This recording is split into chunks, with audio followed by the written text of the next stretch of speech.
dance prod na 5 seconds mo lang ni-rehearse, Ay, di ba? Rian. Ay, hindi. Kahapon ko pa yun. Kuya Kim!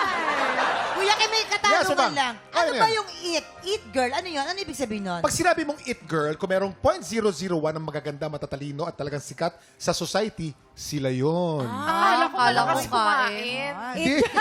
Ay, It Eat yun eh. girl. It. Kamusta ka naman ngayong araw na to? Very excited and I'm so happy to be back here sa TikTok Yes! Live with all of my TikTokas. Ayan. Pero ready ka na ba sa ulo ng mga balita? Yes, I will try my best. Kayang-kaya mo yan. Meron tayong 3 tiktropa na may kanya-kanyang kwento. Kailangan mo lang hulaan at i-match ang headline na tumutukoy sa mga kwento nila. Kaya naman, ito na, silipin na natin ang mga headline. Narito na ang... Ulo ng mga balita! Headline number 1. Nakipagsapalaran sa Maynila na pilitang magpaalila. Hala! Headline number 2, road trip na uwi sa aksidente dahil sa isang misteryosong bata. Uy! Headline number 3. Siya na ang nagsauli ng wallet. Siya pa ang ipinadampot sa pulis. Ay, grabe na. Grabe.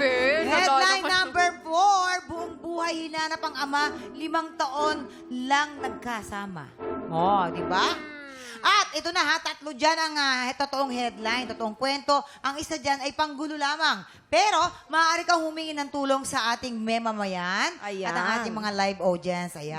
Yes. Tapos yung bawat tamang sagot mo, syempre, mapupunta ang blessing sa ating mga tiktropa sa studio. Yay! At kapag mali naman ang hula mo, mapupunta syempre ang blessings doon sa mga tiktropa na kailangan mong i-match. Yes, Yan. eto na. Bibigyan ka namin ng clue agad-agad Okay, tungkol sa gusto ko tiktropang nagsauli ng wallet pero pinadampot pa rin sa pulis. Grabe. At para magka-idea, ipapakita namin sa'yo kung paano niya nilinis ang kanyang pangalan kasama sina Kuya Jason, ang ating paboritong tiktropa ni Sir Lynn Budol. Ayan, eto na ang tiktropa na kailangan mong i-match mula sa Pangasinan, si Arnel Ferrer. Aksyon! Asa na ba kasi yung sa wallet ko? Kailangan na kailangan ko ng pera para sa panggamot ng mga anak ko. Tapos, Siguro siya na talaga yun. yung wallet ko. Miss? Miss? Ano ba? Miss! Ah, bakit? Ito na po yung wallet nyo. Hala, ikaw yung magdanakaw, no? Uy, hindi mo! Akin na, hindi mo pa binibigay. Ah, ito po. Ikaw yung magdanakaw, no? Hindi po. Kapag ang pagmumukhay, papahuli kita. Tatawag ako ngayon na. Kaso nawawala din yung cellphone. Hindi ko alam kung saan ko nalagay. Hala! Ilabas mo yung cellphone ko. Tatawag ako ng mga pres. Mula naman sa Quezon City, eksena na rin si Romel Bechaida. Action! Ano ba nangyari? Sir? Kasi pag ganito na wala po yung Sir, sir. wallet ko tapos... Excuse me po. Ay. Ito po yung wallet nyo. Ako po yung nakakuha. Nani, police? Siya po yung magnanakaw! Siya po yung nagnakaw po ng wallet ko! Ay, hindi po ako, sir. Ako po yung magsusoli sa inyo ng wallet. Hindi po kita ko, kinuha niyo doon sa may ano eh, sa may ibabaw ng lamesa, kinuha niyo yung wallet ko eh. Nakuha ko po, pero binigay ko po sa dispatcher. Ay, tanyo po, sumasagot pa po. Binigay ko po sa dispatcher. Ay, magkasabuhat ng dispatcher, ano? Ay, hindi po. Cut! Eto naman mula sa San Pedro, Laguna, hindi rin papahuli si Franciel de Taza. Action!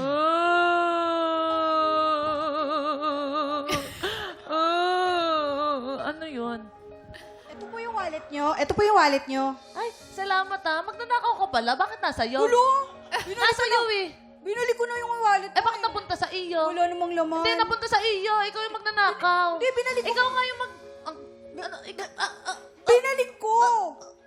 Wala pong laman, kaya binalik ko. Palakpakan niyo naman sila mga tiktropa. Ang gagaling ni Erlyn tsaka ni Kuya Jason, ha? Naniwala ako eh. Diba? Sa lahat ng eksena.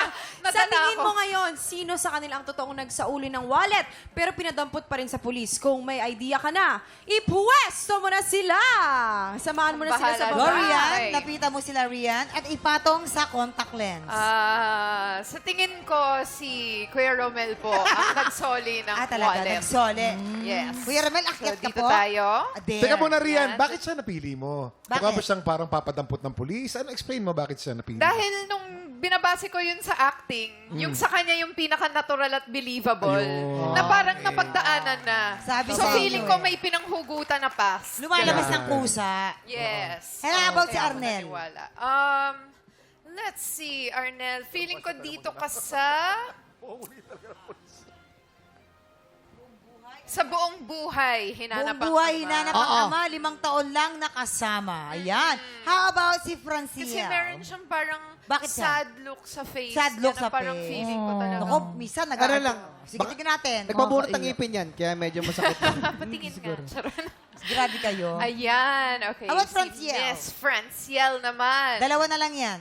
Hindi ako 100% sure dito sa sagot ko na to. Pero sobrang naiintriga kasi ako sa kwento na Yes. to. So dito kita ilalagay. Kasi baka may backstory pa yan eh. Naku. Yes. Ayan. Sure ka na dyan, Rian? Sure. Alright. Oo, Halika na, pakma Tine. yan. Samahan mo muna kami Tignan natin, here. Rian. Alamin natin kung may na-match ka ba sa pagbabalik ng TikTok Live!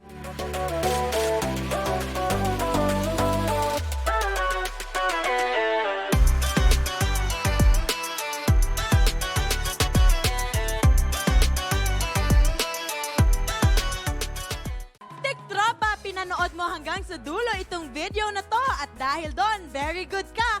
For more happy time, watch more TikTok Clock videos on our official social media pages and subscribe to GMA Network official YouTube channel.